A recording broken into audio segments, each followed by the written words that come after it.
उत्तरकांड की पिछली कहानी में हमने आपको रावण के जन्म की कथा सुनाई थी। आज हम आपको हनुमान जी के जन्म की कथा सुनाएंगे।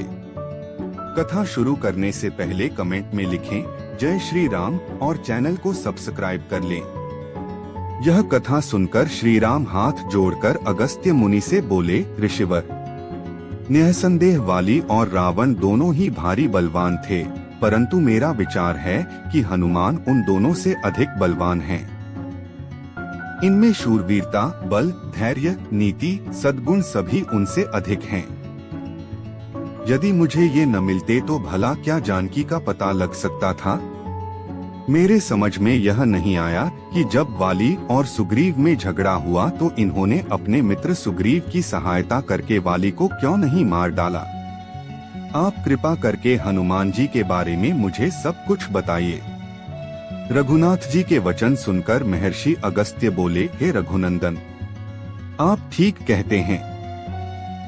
हनुमान अद्भुत बलवान, पराक्रमी और सद्गुण संपन्न हैं, परंतु ऋषियों के शाप के कारण इन्हें अपने बल का पता नहीं था।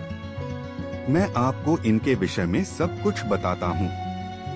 इनके पिता केसरी सुमेरु पर्वत पर राज्य करते थे। उनकी पत्नी का नाम अंजना था। इनके जन्म के पश्चात एक दिन इनकी माता फल लाने के लिए इन्हें आश्रम में छोड़कर चली गईं। जब शिशु हनुमान को भूख लगी तो वे उगते हुए सूर्य को फल समझकर उसे पकड़ने के लिए आकाश में उड़ने लगे। उनकी सहायता के लिए पवन भी बहुत तेजी से चला। उधर भगवान सूर्य ने उन्हें अबोध शिशु समझकर अपने तेज से नहीं जलने दिया। जिस समय हनुमान सूर्य को पकड़ने के लिए लपके, उसी समय राहु सूर्य पर ग्रहण लगाना चाहता था। हनुमान जी ने सूर्य के ऊपरी भाग में जब राहु का स्पर्श किया तो वह भयभीत होकर वहां से भाग गया। उसने इंद्र के पास जाकर शिकायत की कि देवराज, आपने मुझे अपनी क्षुधा शांत करने के साधन के रूप में सूर्य और चंद्र दिए थे। आज जब अमावस्या के दिन मैं सूर्य को ग्रस्त करने के लिए गया तो मैंने देखा कि एक दूसरा राहु सूर्य को पकड़ने जा रहा है। राहु की बात सुनकर इंद्र घबरा गए और राहु को साथ लेकर सूर्य की ओर चल पड़े। राहु को देखकर हनुमान जी सूर्य को छोड़कर राहु पर झपटे।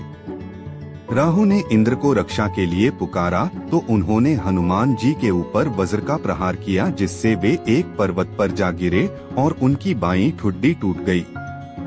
हनुमान की यह दशा देखकर वायुदेव को क्रोध आया। उन्होंने उसी क्षण अपनी गति रोक ली। इससे कोई भी प्राणी सांस न ले सका और सब पीड़ा से तड़पने लगे। तब सारे सुर, असुर, यक्ष, किन्नर आदि ब्रह्मा जी की शरण में गए। ब्रह्मा उन सबको लेकर वायुदेव के पास गए। वे मृत हनुमान को गोद में लिए उदास बैठे थे। जब ब्रह्मा जी ने उन्हें जीवित कर दिया तो वायुदेव ने अपनी गति का संचार करके सब प्राणियों की पीड़ा दूर की। चूंकि इंद्र के वज्र से हनुमान जी की हनु ठुड्डी टूट गई थी, इसलिए तब से उनका नाम हनुमान हो गया। फिर प्रसन्न होकर सूर्य ने हनुमान को अपने तेज का सौंवा भाग दिया। वरुण, यम, कुबेर, विश्वकर्मा आदि ने उन्हें अजेय, पराक्रमी, अवध्य होने, नाना रूप धारण करने की क्षमता आदि के वर दिया। इस प्रकार नाना शक्तियों से संपन्न हो जाने पर निर्भय होकर वे ऋषिमुनियों के साथ शरारत करने लगे। किसी के वल्कल फाड़ देते, किसी की कोई वस्तु नष्ट कर देते। इससे क्रुद्ध होकर ऋषियों ने इन्हें शाप दिया कि तुम अपने बल और शक्ति को भूल जाओगे।